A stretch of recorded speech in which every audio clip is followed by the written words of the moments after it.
भजन का काम, ये कार्यक्रमों का काम, ये सारा का सारा देखकर बड़ी हैरानी होती है।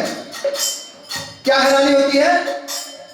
करता नहीं मैं कुछ भी, करता नहीं मैं कुछ भी, तो कुछ भी तो नहीं करना पड़ रहा।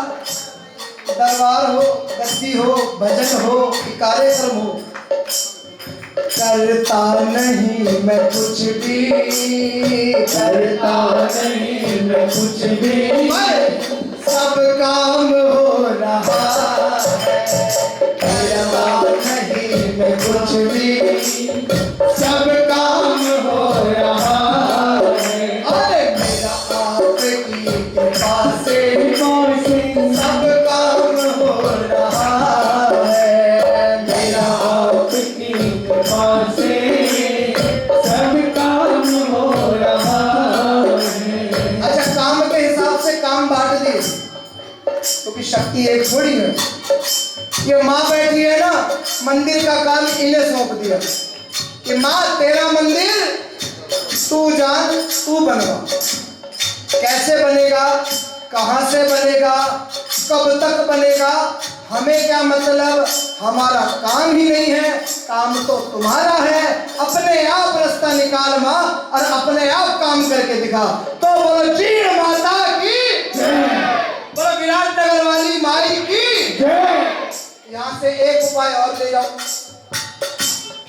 कि जब हमने माँ का काम माँ पे छोड़ दिया, तो माँ के काम में सहयोग देने वाले को माँ कभी नहीं छोड़ेगी। तो तुम्हारे जीवन के जो असंभव काम है, संभव नहीं क्या हुआ, असंभव काम है, जो तुम्हें लगता है ये हो नहीं सकता, यहाँ फंस गया ना, इससे कभी निकल नहीं पाऊंगा। माँ से कह देना कि माँ तेरे मंदिर के लिए अपनी जान तक दे दूं, इतना काम तेरे कर दूंगा, बदले में मेरा वो काम करके दिखा दे कि दुनिया के मुंह बंद हो जाए। पर विराटनगर वाली माई की जय। तो मंदिर का काम माँ पे छोड़ दिया, गद्दी का काम बाबा पे छोड़ दिया कि बाबा आपकी गद्दी खुद बैठो, खुद लगा, आपका काम है, आप जानो। तू जाने तेरा, तेरे भरोसे हमारी गाड़ी, तू जाने तेरा काम जाने। गद्दी का काम किसका हो गया? बाबा का हो गया। अब जो विरोधी बैठे हैं, जलने फूकने वाले जो बैठे हुए हैं, चाहे रिश्तेदार हो, चाहे समाज हो, चाहे आस पड़ोस हो, उनको निपटा रहे महाराज जी। तो महाराज जी का थोड़ा सा कैड़ा था है कि पिताजी जितने विरोधी बैठे हैं, जो इस आस में बैठे हैं लड्डू फटेगा सब में बटेगा, ये लड्डू टूटने मत देना काम है। ये लड्डू टूटेगा नहीं, क्योंकि आप बैठे हो। आपके बैठे बैठे किसी की आंख उड़ जाए यहाँ पर, 6-6 गोली वाले बाबा आज भी वही पावर, वही ताकत लेकर बैठे हैं। जितने विरोधियों के मुंह बंद है, पीछे कर रहे हैं, सामने आने में भाई साहब हालत खराब कर देते हैं। क्यों? क्योंकि उनकी शक्ल बहुत है। वो खुद बैठे यहाँ पर देख रहे हैं, अड़ंगा लगाने कौन सा आ रहा है, काम कराने कौन सा आ रहा है। तो ध्यान रखना, यहाँ कोई बैठा ना बैठा हो, चौकीदार बन के महाराज जी जरूर बैठे हैं। बोलो गुरु महाराज की जय, बोलो सच्चे दरबार की जय। और बालाजी का जो दरबार जाता है, जो अर्जी लग रही है, जो संकट कट रहे हैं, वो छोड़ दिया हमने इस लाल लंगोटे वाले को कि बाबा तुम्हारे आगे किसी भूत प्रेत पिशाच जिन्न मसान तांत्रिक की हिम्मत अगर टिक जाएगा है। हमें कुछ नहीं करना, हमें केवल तेरी भक्ति करनी है। और जो कुछ करना है इस गद्दी पे अगर आया है तो संकट छोड़ के जाएगा, वापस लेकर यहाँ से नहीं जाएगा। बोलो सच्चे दरबार की जय। तो क्या है, जब इतनी शक्तियां साथ बैठी हैं, डिपार्टमेंट बट चुके हैं, तो काम होगा कि नहीं होगा? कैसे होगा?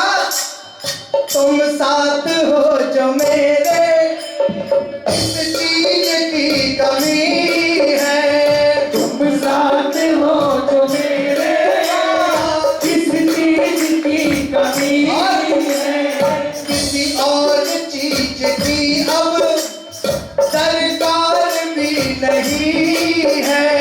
किसी और चीज की अब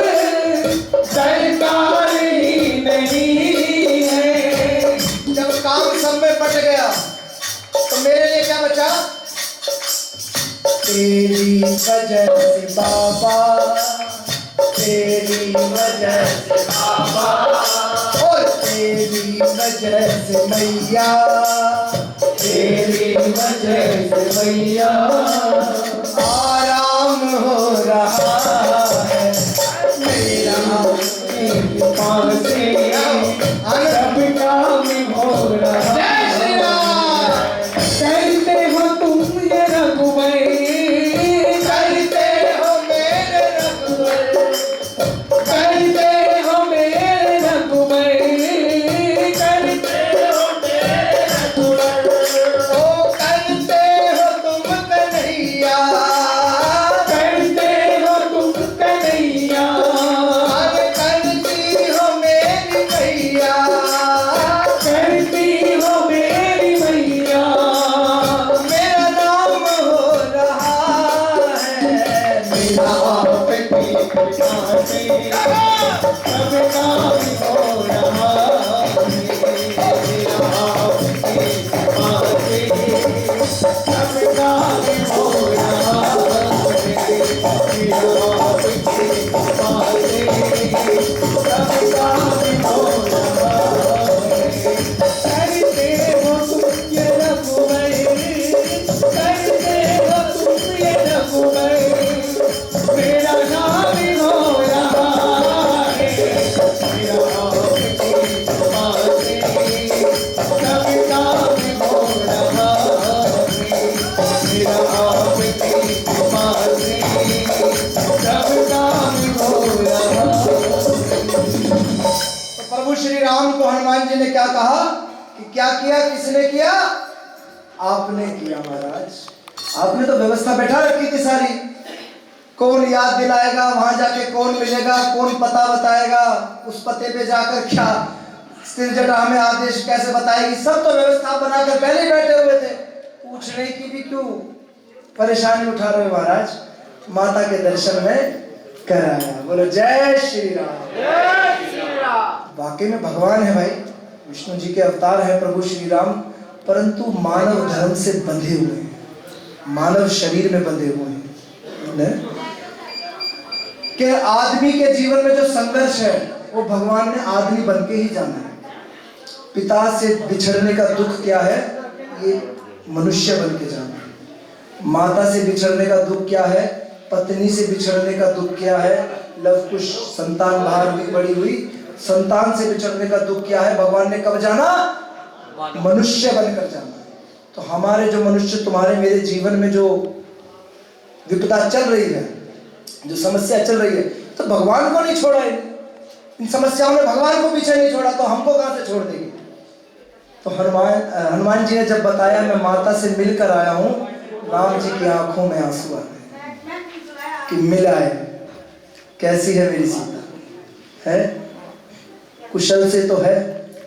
अब हनुमान जी ने मध्यांतर की भूमिका निभाई थी, मैया को प्रभु के प्यार का वो बताया था, जो उनके मन में संशय था वो खत्म किया था। अब राम जी के मन में जो संशय है हनुमान जी वो खत्म करेंगे। राम जी ने पूछा वो कुशल से तो है, मुझे याद करती है, मुझे भूल तो नहीं गई। सुन के हनुमान जी ने जो बोली बात, राम जी के आंख से आंसू कह रहे प्रभु केवल उनके प्राण नहीं निकल रहे, तो निकले कहां से? कोई तो मार्ग बचा नहीं जहां आप ना हो, और आपके होते हुए प्राण निकल सकते हैं क्या? उनके शरीर के अंग का कोई अंग नहीं बचा जहां पे आपका गुणगान ना, आपका नाम ना हो, तो निकले कहां से प्राण? सारा दिन एक जगह बैठी, एक अपने चरणों में ध्यान लगाए रोती रहती हैं, और केवल आपके ध्यान में मगन है। उन्हें आपके सिवा कोई सहारा नहीं है। उन्हें राक्षसियां आके सता रही हैं, उन्हें रावण आके धमका रहा है, लेकिन वो केवल आपके नाम का ध्यान करके हर चीज को सह रही है, और केवल ये कह रही है मेरे प्रभु ने मुझे क्यों छोड़ दिया, मेरे से ऐसी क्या गलती हो गई।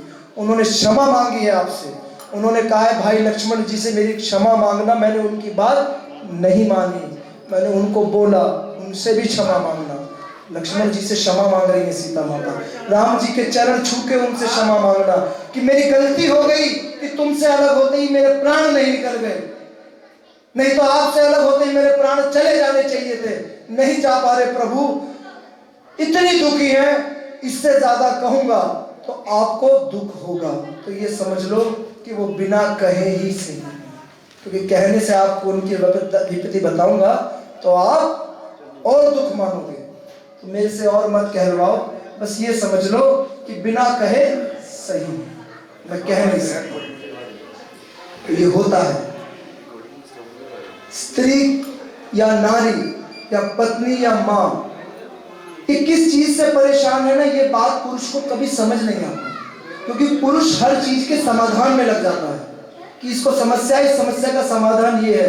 कई बार कोई भी पत्नी, कोई भी स्त्री किसी तरह के समाधान की इच्छा से परेशान नहीं होती, वो केवल और केवल एक साथ के लिए परेशान होती है कि मुझे कोई समाधान नहीं चाहिए, बस पूछ लो मेरे से, इतना चाहिए। मतलब ये ऐसा रोग है जो दवाई नहीं मांग रहा, केवल हालचाल पूछना मांग रहा है, केवल आपको पूछना है मेरे से और मैं ठीक हूं।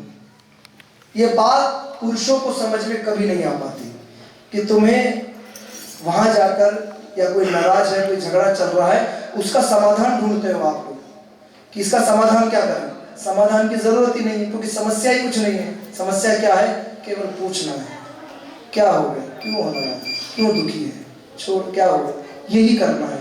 ये कदम आदमी नहीं उठा पाता। जब ये कदम नहीं उठा पाता ना, तो मन में विषाद आता है, दिल में चिढ़ मचती है।